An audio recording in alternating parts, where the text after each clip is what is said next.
At a time when polluters are destroying our climate and our clean air and our clean water with impunity because of the corruption in our political system.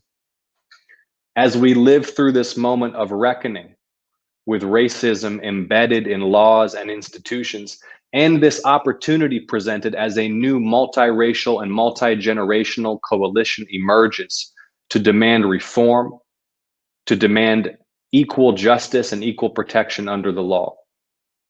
We're at a fork in the road as Americans, and there are no do-overs after 2020.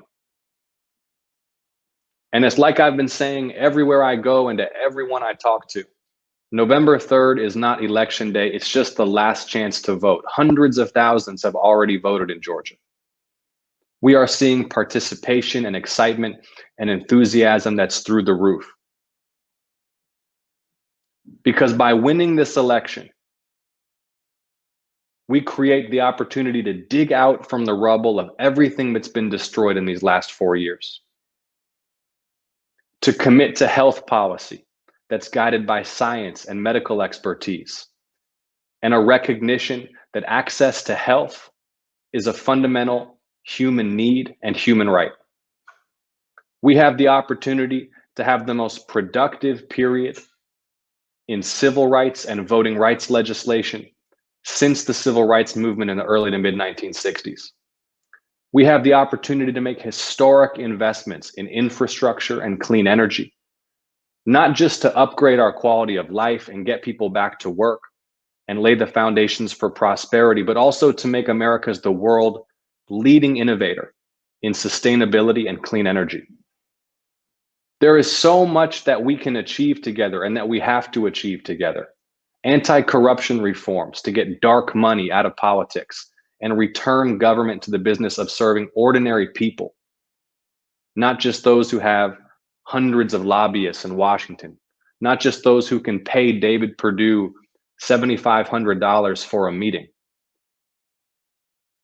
So I hope that you feel that sense of confidence and excitement and determination at a moment like this. Truly, truly, we will all be judged by how and whether we rose to this moment.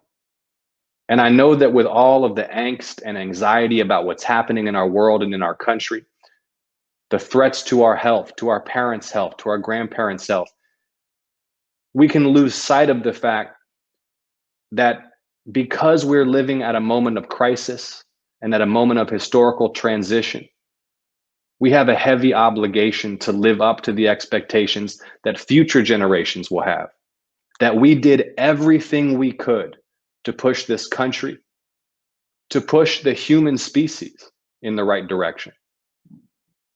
That's how high the stakes are.